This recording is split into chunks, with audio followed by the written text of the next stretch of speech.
Deep in the heart of North Texas, where fields of gold as far as it can be, lived a farmer named Miguel.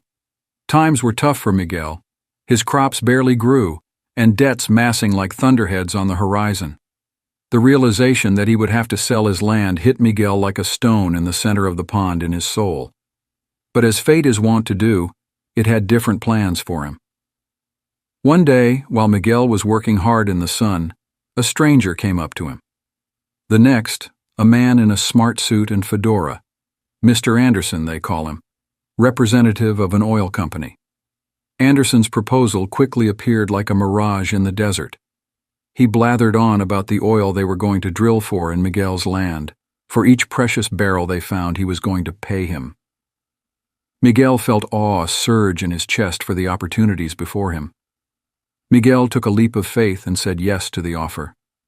He had no idea that his decision would lead him to change his life forever. Or as the drill entered, Earth whispered its secrets from millions of years ago, buried in its belly. And then came the great epiphany. A towering oil fountain burst out from below, snaking up into the heavens as though it were the great triumphant phoenix.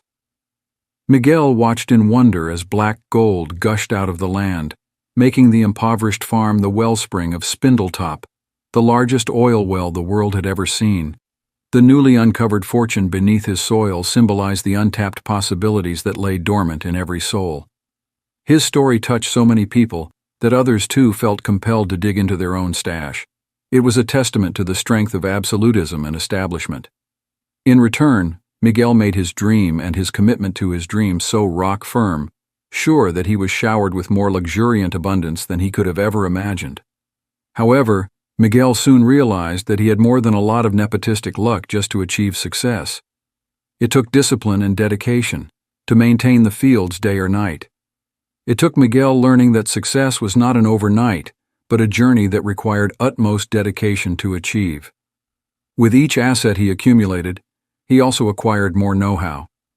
He knew the difference between quality of life and standard of living. He also discovered that it was experiences and relationships what brought him the true rewards in life, not the possessions.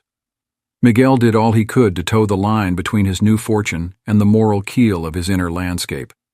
He understood that success had nothing to do with how rich he was, but with the difference he made in the lives of the people around him and the world. As days went by, Miguel kept enhancing his setting up goals, knowing how to use his time productively. Small steps became a part of his bigger dream, bringing him closer to his vision.